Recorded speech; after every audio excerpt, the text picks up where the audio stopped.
Nagisa sa Senate hearing ang mga pulis na dawit sa pamamaril sa binatang si Jemboy Baltasar sa Navotas City. Pero ikinapiko ng Senado ang pagka-missing in action ng mga pulis na ipinatawag sa pagdinig kaya may rest back ang mga senador. Muli si Daniel Manalasta sa report.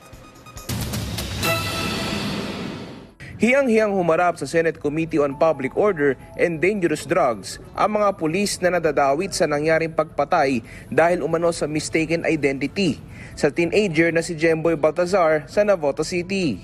Bakit po kayo nakamask? For health reasons ba?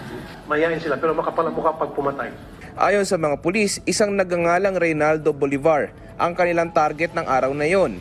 Isa siya sa mga suspect sa isang shooting incident noong August 2. Lumabas sa pagdinig na isa sa nagpaputok ng baril ay si Police Staff Sergeant Jerry Maliban.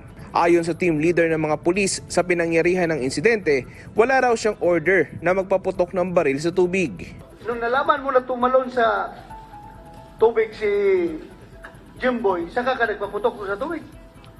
Your Honor, permission to talk. Yeah. I invoke my right to self-incrimination, Your Honor. Ay, nako. Ano ka, idol mo si Mayo? Ha? No, Your Honor. Kaya nga, tinanong kita, sabi ng team leader mo, nagpaputok ka sa tubig. Your Honor, nasa fiscal na po yung kaso, Your Honor. So what? Ha? So what kung nasa piskal yung kaso nyo? Gusto mong ihinto ang investigasyon ng komite na ito? Dahil may kaso na kayo kinakarap? Nobody can stop our investigation. Kung tatanungin naman si PNP Deputy Chief for Administration, Police Lieutenant General Rodel Sermonia, demoralisado ang PNP dahil sa nangyari. Inaamin ko na demoralisado ang 228,000 sa hanay ng PNP bunga ng mga nakakahiyang pangyayaring ito. Kami din pong mga pulis, tinatanong namin ang aming sarili, ganito pa rin ba tayo ngayon? Dagdag pa ni Sermonia, may tuturing umano itong betrayal of public trust kung siya ang tatanungin. Lumabas din daw sa kanilang inisyal na investigasyon ang lapses sa nangyaring operasyon.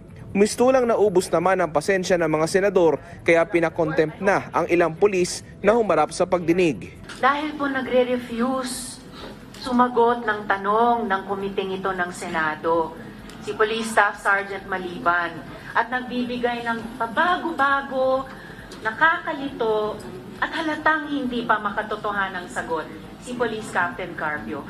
I move, Mr. Chair, to hold the two gentlemen in court. I second the motion. Daniel Manalastas para sa Morning Show ng Bayan, Rise and Shine Pilipinas.